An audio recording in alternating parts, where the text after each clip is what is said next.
So, yeah, bizarrely supporting Aerosmith because they're obviously a lot more rock than what we are. But weirdly, still even now, sometimes people will come up to me saying, I first saw you when you supported Aerosmith and fell in love with your band. So obviously it was worth it.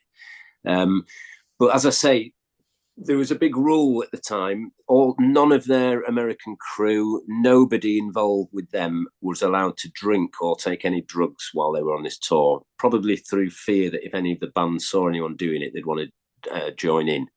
So we were allowed to just have a few cheap lagers in our dressing room, but we weren't allowed to take them out into the venue in any way or onto the stage. And we're thinking, well, fair enough, I totally get this, but we like to have a drink on stage with us. So we were wondering how we could get around this problem. And then we got someone who was working for us to nip to the supermarket. And do you remember the Tango that came in black bottles? Yeah. Yeah. So we told him to go and buy like 12 bottles of Tango in these black bottles. And then he brought them back and we emptied the Tango out and filled them with lager and thought that's a good way of us being able to have a drink on stage without anyone knowing. So the lad responsible for putting the towels and the drinks on stage before we went on was walking down this big corridor with a tray of black Tango bottles with lager in. And then lo and behold, there's Steven Tyler walking towards him.